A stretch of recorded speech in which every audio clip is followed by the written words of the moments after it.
नमस्कार दोस्तों, मैं हूँ रंजन साहू।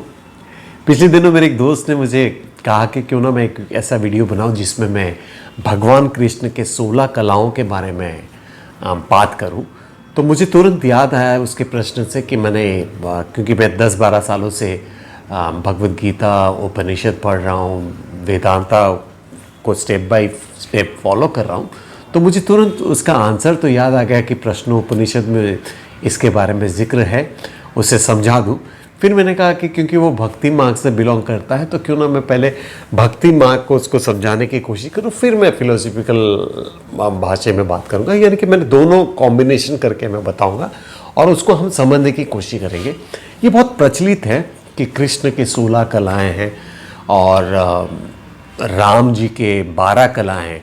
पता नहीं कहाँ पे लिखा हुआ है, कौन से पुराणों में लिखा है, मुझे इसके बारे में कोई ज़्यादा जानकारी नहीं है। उपनिषद में, प्रश्नोपनिषद में 6ठा प्रश्न है और वो मुझे अच्छे से याद है। तो ये प्रथा कहाँ से शुरू हुई कि राम जी का 12 कलाएँ हैं, कृष्ण जी का 16 कलाएँ हैं? क्योंकि अगर आप इसको थोड़ा समझने की कोशिश करेंगे तो हम 8 अवतार को ही देखते हैं, 10 अवतार तक नहीं देखते, सिर्फ 8 अवतार को ही देखेंगे। जैसे कि मत्स्य, कूर्म, वराह, नरसिम्हा, वामन, परशुराम, राम और कृष्ण। ये 8 अवतार है, 8 विष्णु के अवतार है। और आप इसको समझने की कोशिश कीजिए, जहाँ पे मत्स्य अवतार का काम था, जहाँ पर कूर्म का था, जहाँ पे नरसिंह भगवान का था, जहाँ पे परशुराम का काम था, वहाँ पर राम और कृष्ण जाकर नहीं कर सकते थे वो काम, क्योंकि उस समय के लिए, उस स्थिति के लिए, धर्म की स्थापना करने के लिए और उस असुर को, उस राक्षस को मारने के लिए जो टैक्टिक की ज़रूरत थी, जो उसे ख़त्म करने के लिए जो चीज़ चाहिए था, वो उसी अवतार में था। तो ये कहना बिल्कुल ही गलत होगा कि वामन अवतार में 16 कलाएँ नहीं थी, या राम अवतार में 16 कलाएँ नहीं थी, या परशुराम में 16 कलाएँ नहीं थी और सिर्फ कृष्ण जी में ही 16 कलाएँ हैं।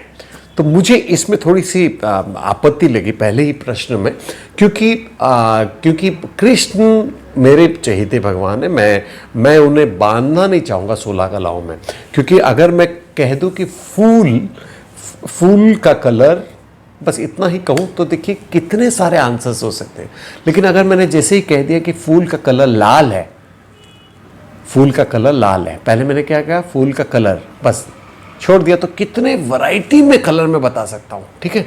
लेकिन जैसे ही मैंने कह दिया कि फूल का कलर लाल है, तो अब वो नीला नहीं हो सकता, अब वो हरा नहीं हो सकता, अब वो पीला नहीं हो सकता, अब वो गुलाबी नहीं हो सकता। आप समझ पा रहे हैं? जैसे मैं 16 कलाएँ में अगर बांध दूँ कृष्ण को, तो फिर वो 17 वाला कला क्या होगा, 18 वाला कला क्या होगा, ठीक है ना। तो इसको समझने की ज़रूरत है कि राम और कृष्ण दोनों भी विष्णु के अवतार हैं, दोनों में भी वही कला है। लेकिन इसका अगर आप दूसरे कोई वीडियोस देखना या दूसरे कहीं पे कुछ इसको पढ़ने की कोशिश करना, और इतना कंफ्यूजिंग आंसर, सभी को मेरा नमन, लेकिन पता नहीं इतना कंफ्यूजिंग आंसर कि एक भी आंसर सेटिस्फाई नहीं लगा। लेकिन मैंने मनन और चिंतन किया इसमें, मैं इसको समझाने की कोशिश करूँगा। उम्मीद है आपको पसंद आए, आप उसको ग्रहण कर पाए। सबसे पहले ये समझने की कोशिश कीजिए कि विष्णु के अवतार है तो किसी में कोई खामियां नहीं है, किसी में कोई ऊपर नीचे की बात नहीं है कि ये पावरफुल है, वो पावरफुल नहीं है, या वो पावरफुल है, ये पावरफुल नहीं है, ऐसा कुछ भी नहीं है, ठीक है। सबसे पहले हम देखने की कोशिश करते हैं कि जो राम जी का जन्म हुआ है वो सूर्यवंश में हुआ है, सूर्यवंशी थे वो, ठीक है। और कृष्ण जी का जो जन्म हुआ है वो चंद्रवंशी थे, ठीक है। तो राम जो सूर्यवंशी हैं, और सूर्यदेव को हम 12 महीनों में 12 नाम से बुलाते हैं, ठीक है। और आप देखेंगे कि सूर्य नमस्कार भी जब हम करते हैं तो 12 तरह के स्टेप्स हैं।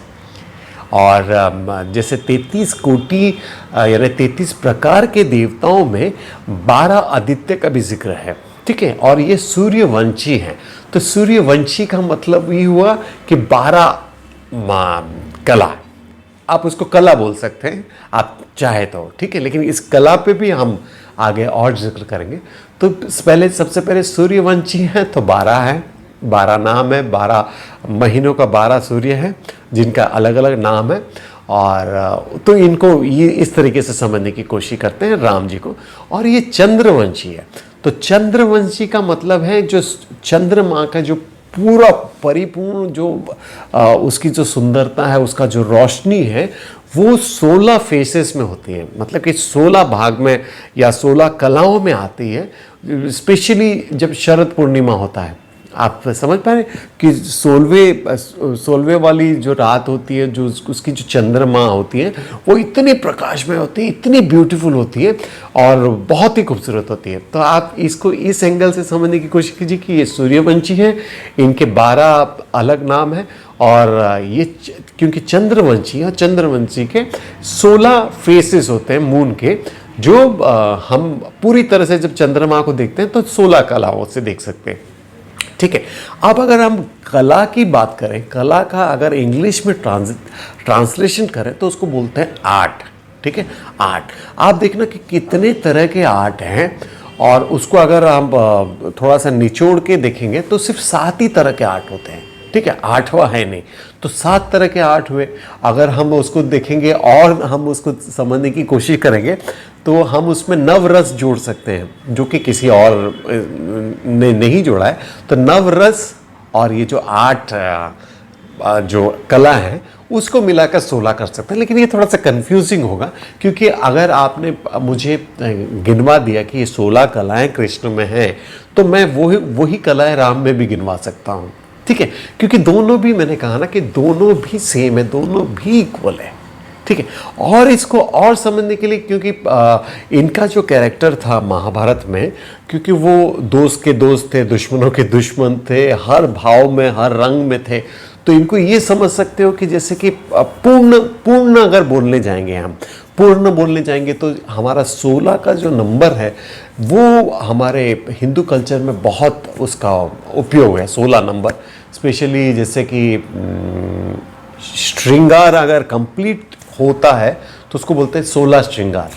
ठीक है, 16 श्रृंगार। तो अगर पूर्ण अवतार अगर इनको गिनना चाहेंगे, लेकिन इसमें ये कंफ्यूज मत हो जाइए कि राम पूर्ण अवतार नहीं थे या परशुराम पूर्ण अवतार नहीं थे। जिनका जो काम है, जिनका जो वक्त आना था और धर्म की स्थापना करनी थी, उसके लिए वो परिपूर्ण थे और उस वजह से वो यहाँ पर अवतारित हुए थे। तो वो समझना ज़रूरी है। तो अब ये समझने की कुल 16 श्रृंगार जो हैं वो कंप्लीट श्रृंगार है, या 16 तरह के संस्कार जो बच्चे पैदा होने से लेके उसकी मृत्यु तक, जो हमारे हिंदू कल्चर में 16 संस्कार होते हैं, तो उसको भी आप कर सकते हैं कि 16 संस्कार यानी कि पूरे संस्कार, यानी फिर और एक देख सकते हैं कि जैसे 16 आने सच। 16 आने सच का मतलब होता है कि 100% सच।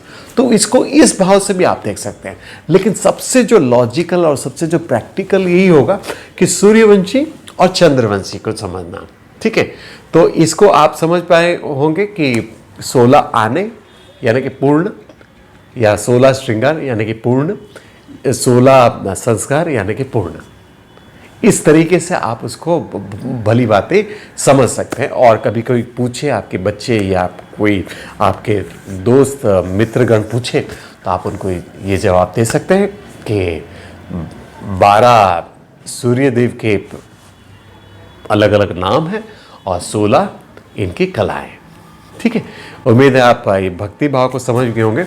अभी हम इसको समझने की कोशिश करेंगे प्रश्नोपनिषद। प्रश्नोपनिषद बहुत ही ब्यूटीफुल उपनिषद है और 10 उपनिषद में उसको गिना जाता है। वैसे तो हमारे पास आज 108 उपनिषद है, जो मेन 10 उपनिषद है उसमें से एक ये उपनिषद है। और उसमें ये 16 कलाओं वाला पुरुष के बारे में एक स्टूडेंट ने पिपलाद मुनि जी को सवाल पूछा है। तो 16 कलाएं जो हैं वो उस पुरुष के बारे में पूछा गया है जो हमारे बीच में है, हमारे अंतरात्मा में है, हमारे हृदय में है। हृदय घंटी में जो पुरुष है उसके बारे में बात हो रही है। तो उसको समझने की जब हम कोशिश करेंगे तो वो जो 16 जो हिस्से हैं आप देख पाओगे कि वो आप में भी है और वो मुझ में भी है। क्योंकि ये जो उपनिषदिक जो विजडम है वो सिर्फ परमपिता परमेश्वर के बारे में नहीं है, वो आपको दिखाना चाहते हैं कि आप उसकी छवि हो, आप उसके अंश हो, जो जो उसमें है वो आप में है। तो हम उसको देखने की कोशिश करेंगे कि हमारा जीवन जो शुरू से लेकर ख़त्म होने तक हम 16 चीज़ों से कैसे गुज़रते हैं या 16 कलाएं से कैसे गुज़रते हैं। तो हमारे अंदर जो पुरुष है, हमारे अंदर जो अंतरात्मा है, उसके जो 16 चीज़ें हैं उसको हम समझने की कोशिश करेंगे। देखिए, जैसे ही बच्चा गर्भ में आता है तो सबसे पहले, जैसे ही यहाँ संसार में उसका जन्म होता है, तो सबसे पहले जो है आत्मा को हम गिनते नहीं हैं, क्योंकि आत्मा से मतलब जो पुरुष है, जो परमात्मा है, वहाँ से हमारी जर्नी की शुरुआत होती है।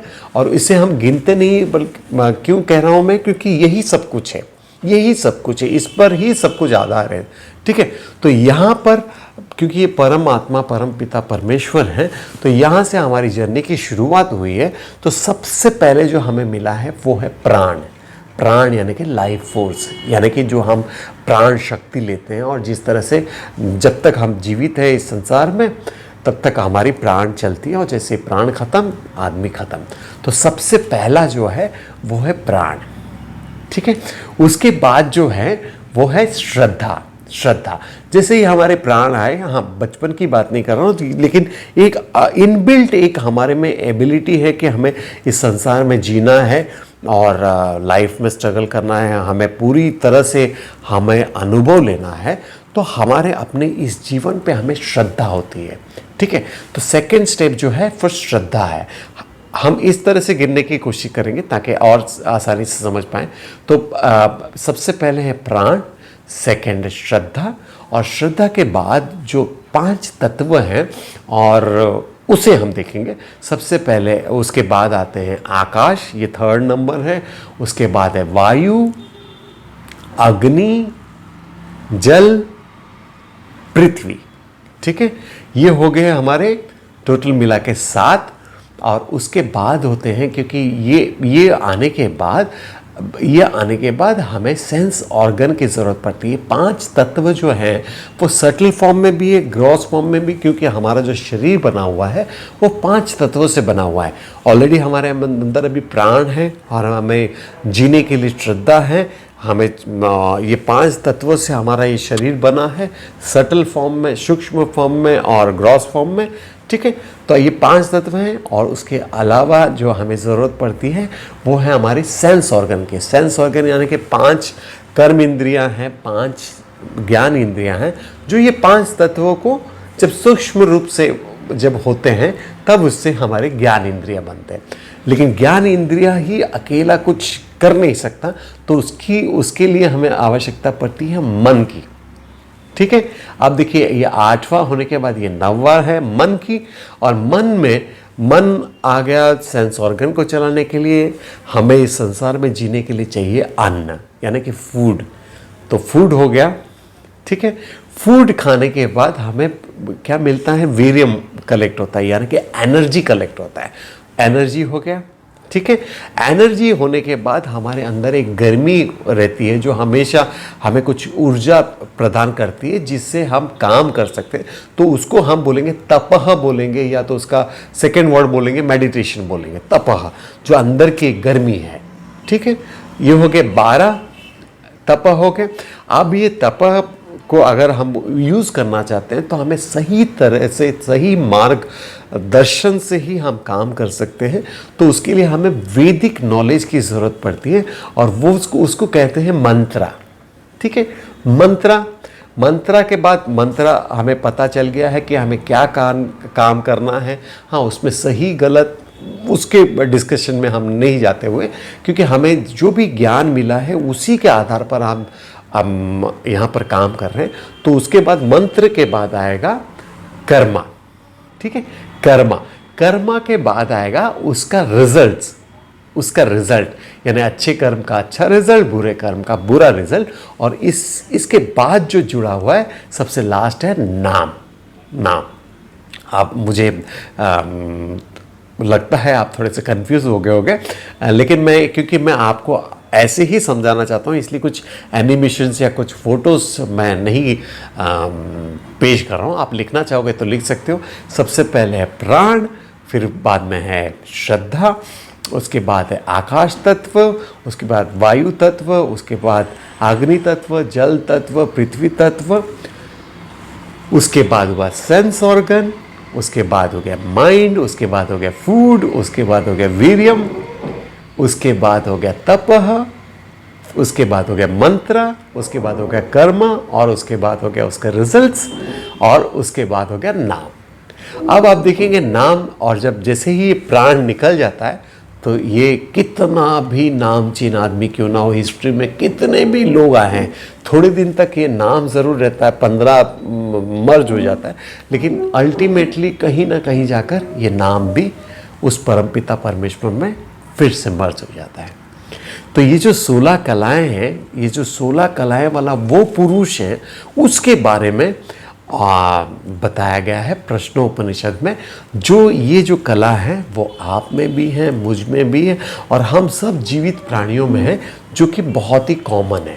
और एक चीज़ 16 के बारे में मुझे और एक चीज़ याद आ रहा है। 16 ये है कि 16 तरह के जो ये कलयुग में कहा जाता है कि कलयुग में नाम कीर्तन करना सबसे आसान तरीका है, सबसे उपयोगी है, सबसे महत्वपूर्ण है। और 16 नंबर से फिर मुझे याद आया जो कली सरंतर उपनिषद में एज इट इज जो मंत्र दिया है वो मैं बोलना चाहता हूँ, कि जिससे हमें ये नवसागर से पार मिल सकता है, हमें आनंद और सुख का अनुभूति हो सकता है। हरे रामा रामा रामा हरे हरे, हरे कृष्ण कृष्ण कृष्ण हरे हरे। ये भी 16 नंबर का है। ठीक है, तो आप 16 कलाओं का ये जो तरीका था, और मैंने बहुत तरीके से आपको समझाया, आप मुझे उम्मीद है कि आप समझ गए होंगे। और भगवान राम, भगवान कृष्ण, भगवान परशुराम, भगवान नरसिंह और परमपिता परमेश्वर आपकी देखभाल करें, आपको सुख और समृद्धि दे। इसी के साथ मैं आज का ये वीडियो समाप्त कर रहा हूँ। नमस्कार।